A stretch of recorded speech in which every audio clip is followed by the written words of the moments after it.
Alright, so today we are back with episode 4 of predicting every NFL's team's record for the 2026-2027 season. Today we have the Washington Commanders. Let's get into it.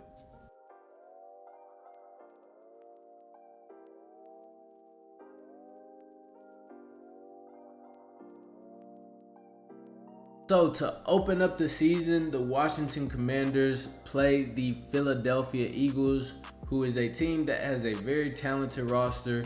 They did just trade away their number one wide receiver in A.J. Brown, and that would move Devontae Smith to being their number one, and their draft pick of Mekhi Lemon being their number two. Their defense is loaded with talent, especially in the trenches with Jalen Carter and Jordan Davis. I think with it being a divisional game, it'll be a good game.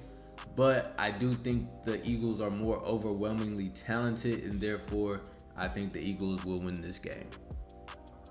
Week 2, the Commanders have the Dallas Cowboys, who have made a lot of offseason moves, bringing in Christian Parker. You keep Kenny Clark and Quentin Williams together. You trade Oso Odigizua. You bring in Rashawn Gary. You draft Caleb Downs, Malachi Lawrence, Jayshon Barham.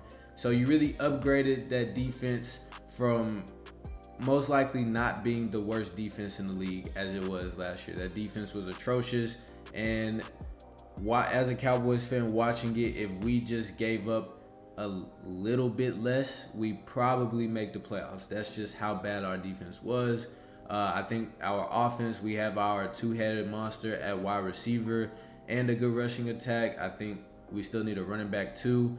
The Commanders, on the other hand, I don't know what their run game will necessarily look like. Are they going to still have design QB runs for Jaden, even though he's been injured the past year? Their wide receiver room is what kind of scares me. Will Terry McLaurin be healthy? Who's going to step up? Will they have playmakers out there? I think their defense will be a little bit better as they signed Odafe Owe. They drafted Sonny Styles, so they're making strides on that end. I just don't think that they have enough firepower to match and ultimately lose to the Dallas Cowboys. Week 3, they have the Super Bowl champs, who I think is probably the second best team in the NFL now that Myles Garrett has been traded to the Los Angeles Rams. They're just really good. I wouldn't even say solid. They're really good all across the board. They have some great players, like Jackson Smith-Njigba is great, but I think their baseline is they have a good player at pretty much every position on their team, and they are also well coached. I really like Mike McDonald.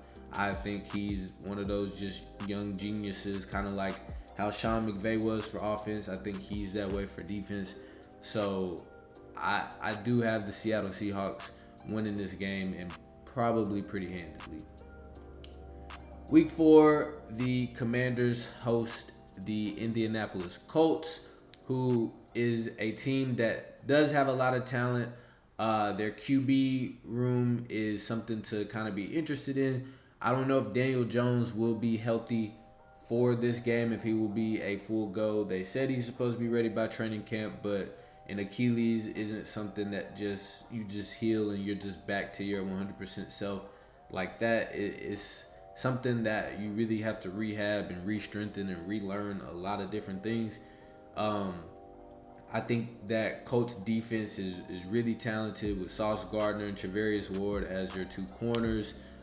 You still have DeForest Buckner in your middle. Latu will be in year 2. So I think it will be a much better defense. Offensively, you still have a really good O-line. You traded Michael Pittman. You paid Alec Pierce. You still have Josh Downs. Jonathan Taylor, who's probably a top 3 running back in the NFL. But the QB room is kind of where I'm a little eerie about it. And I feel like this is one of those games that can kind of go either way, because this is usually in the season where you kind of see some resolve versus certain teams. And I think the blitz packages that Dan Quinn can implement versus Daniel Jones, he wouldn't be as mobile of a quarterback. And I don't think Daniel Jones is a world beater. I think he was having a good season up until the point where he got hurt, but you could kind of see where his ceiling was in that Kansas City Chiefs game, as he's not going to be somebody that loses you a game, but he's also not going to be somebody that wins you one. So I do have the Washington Commanders winning that game. The next week, they host the New York Giants, who is a team that probably had one of the better drafts. I think with Arvell Reese and Mal Noah, I really like building in the trenches, even though Arvell will start off as an off-ball linebacker. He's somebody that you can put on the edge, you can blitz, and do a lot of different things with spy, which is something that you're going to need with Jayden Daniels, and he's somebody that's more than athletic enough to do it. I think that both teams have their young franchise quarterback, and they're going to build around them and continue to do so.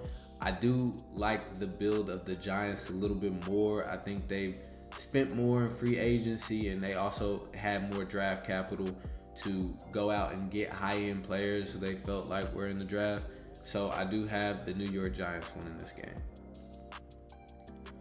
The next week, they travel to San Francisco. It looks like it may be a Monday night. Yeah, it's a Monday night game.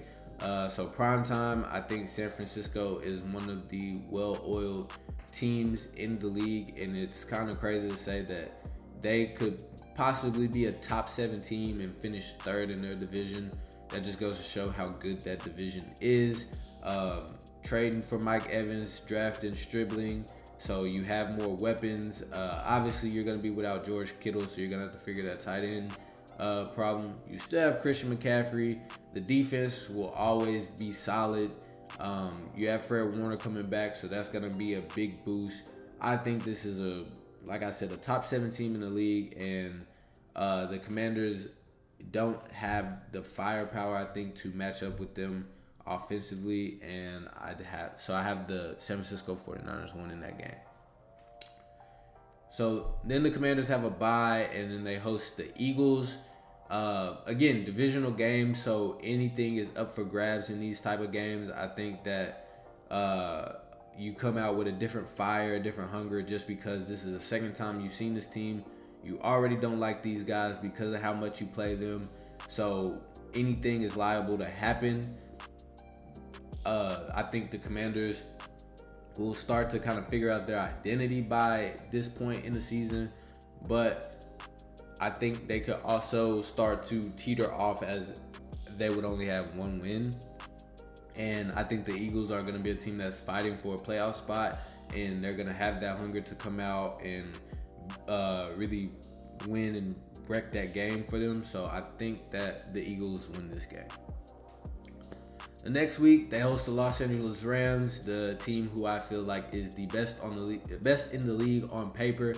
Obviously, anything is liable to happen. It's football. It's unpredictable. It's a game of inches.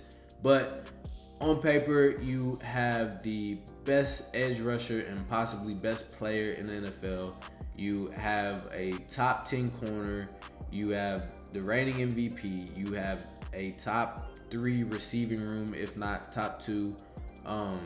Your D-line, you have Byron Young on the opposite side of Myles Garrett, who just had 12 sacks last season. You got Poona Ford, you got Braden Fisk. The D-line is crazy. Your back end with Cameron Curl is really good. I guess you could say where they lack is at the linebacker spot, but I wouldn't say that. It's just a lot of talent. And if they don't win the Super Bowl, it's going to look as a disappointment. So I have the Rams winning this game. Next week, they travel to New York. Second time playing them. They play them kind of, I would say kind of close, about a month apart, which is that's kind of short turnaround. I think the New York Giants, like I said, it's a divisional game, so it could go either way.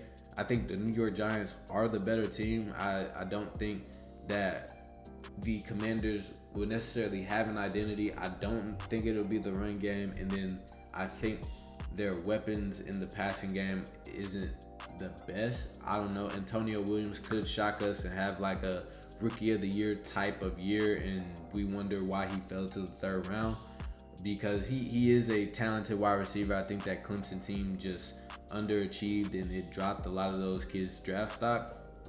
But I think the Giants are more talented.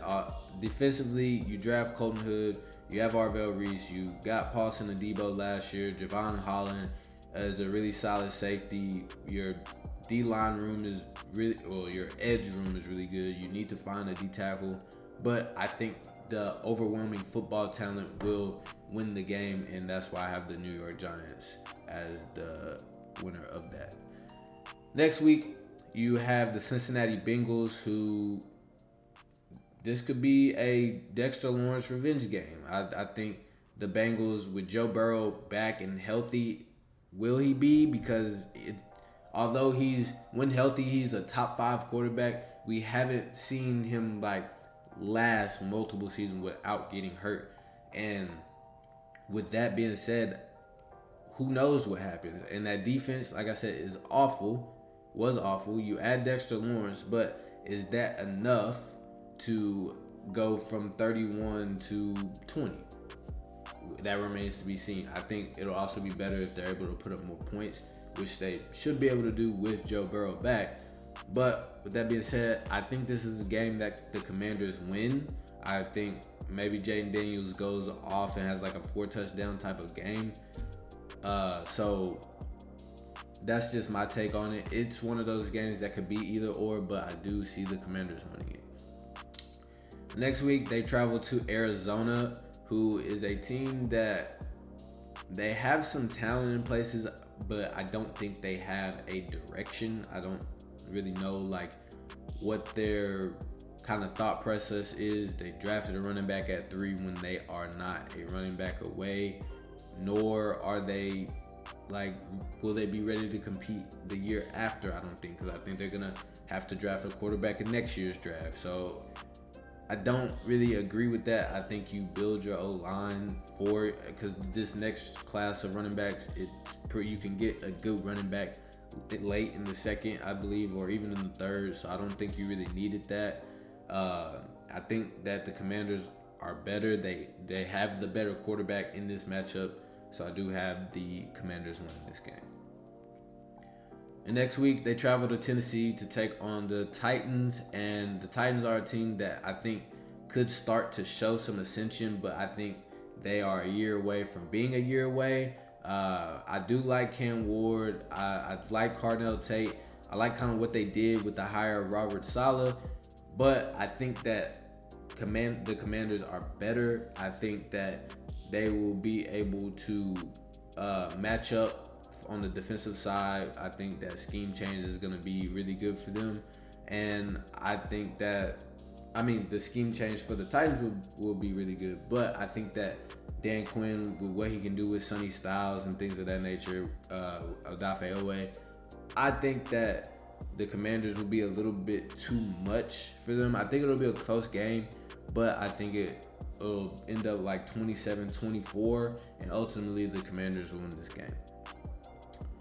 Next week, they host the Houston Texans, who I think probably has a top 3 defense in the league. We saw how dominant they were last year, and that's with having to constantly be on the field after 3 and outs and unsustained drives. If that offense catches up to that defense in any type of way, I think that they could come out of the AFC. I really like the Texans. I love DeMeco Ryans as a coach. I think he really fits all of those players, and those players fit him, and that's why it works so well. I think that the problem for the Commanders will be, can they block this front that added Caden McDonald to it, and ultimately that'll be the deciding factor in the game. So I do have the Houston Texans winning. The next week, they host the Atlanta Falcons, a team that just signed Drake London to a pretty big deal. Well deserved. I think Drake London is really talented.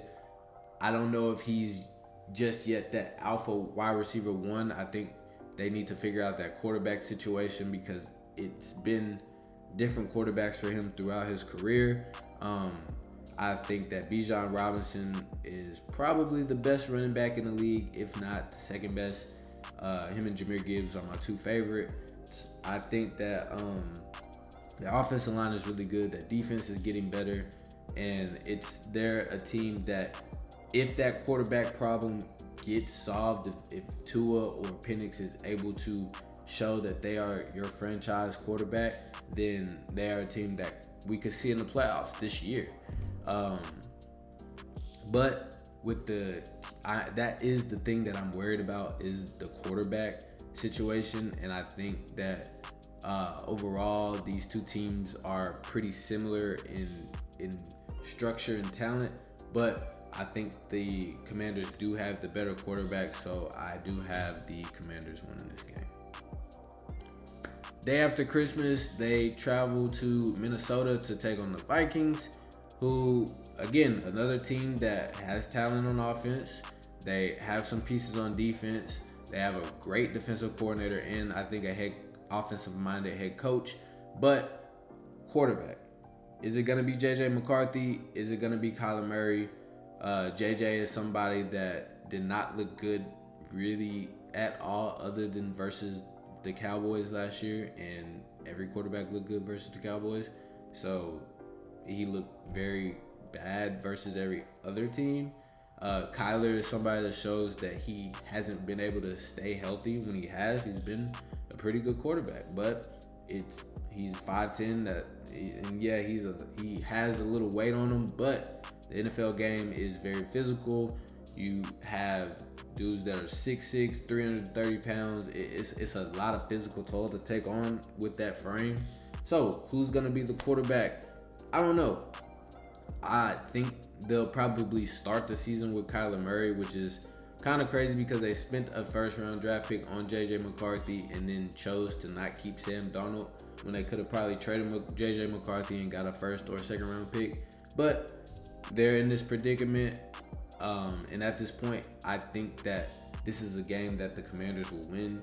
Again, I believe that if you have the better quarterback, you have a 60% chance of winning the game to start off. Obviously, there's things that can affect that, like D-line and things like that. But the team who typically has the better quarterback usually wins the game. So that's my take on it, and I think the Commanders win this football game. The day after New Year's, they take on the Jacksonville Jaguars, who is a team that I really like. I like Liam Cohen and his mind and his competitive fire.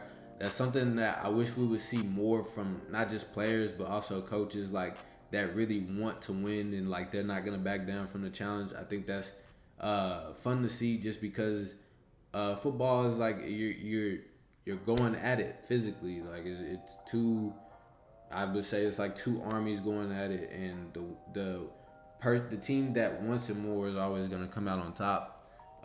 So they did lose Devin Lloyd. Travis Hunter should be fully healthy for this season.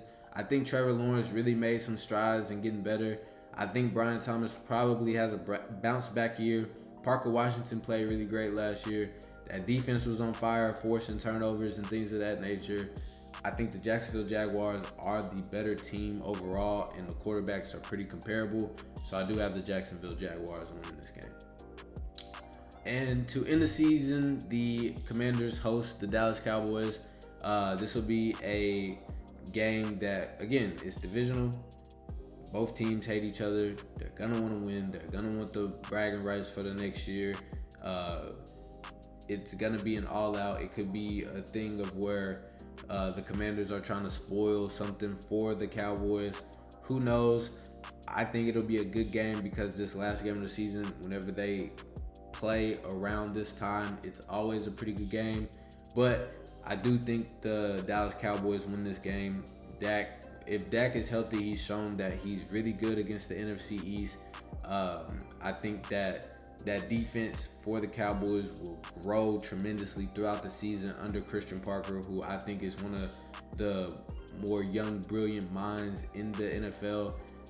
You can just hear it in the way he talks and the way he wants to scheme up things, and how it's not just going to be the Fangio defense. I think they're going to do some things where when you bring in people like Derek Ansley from the Vikings, that is really good in pre-snap disguise, and then you have Christian Parker, who was with Fangio, that shows post-snap disguise. I think you can do some really innovative things between the two. I think that with that, it can confuse Jaden Daniels and the Commanders' offense a lot. And on the opposite side, you have a really good offense that is liable to put up 40 points on any given day. So I do have the Dallas Cowboys winning this game. So with that being said, I do have the Washington Commanders going 6-11 on the season and ultimately missing the playoffs. I think they're a couple pieces away of getting back to that playoff to championship team type of contender. I do think that Dan Quinn is the right coach for them, but they're just missing some talent in key places that I don't think they have just yet, and they could possibly get in the next year's draft or free agency. So y'all let me know what y'all think. Do y'all think I gave them too many wins? Do y'all think I gave them too many losses? Where do y'all see them making strides offensively and defensively? I would love to know. Let's have a conversation about it. Make sure you like, comment, subscribe. I appreciate all the support. I thank y'all truly. I can't express it enough. And we'll be back.